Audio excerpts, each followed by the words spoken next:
தமிழ் கலண்டரில் வரும் 27ஆம் தேதி முஹர்ரம் என்று குறிப்பிடப்பட்டிருக்கு. ஆகவே நாம் முஹர்ரம் மாதத்தில் இருக்கின்றோம். பிறை தீர்மானத்திற்கு ஏற்ப மாறுபடலாம். புனிதமான மாதங்கள் 4. அதில் முஹர்ரமும் ஒன்று.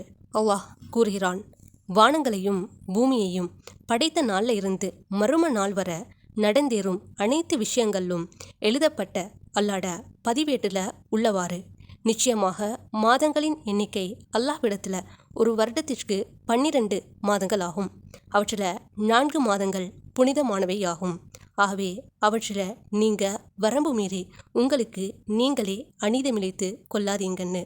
இந்த மாதத்துல ஜிஹாத் போராட்டம் செய்வது தடை, தற்காப்பு ஓகே அனுமதி, உங்களை நீங்களே அநீதமிழைத்து கொள்ளாதீங்க என்ற வசனத்தை கொண்டு அறிஞர்கள் பாவமான காரியங்கள்ல ஈடுபடுவது இரட்டிப்பான பாவத்தை ஏற்படுத்தும் என்று கூறுகிறாங்க.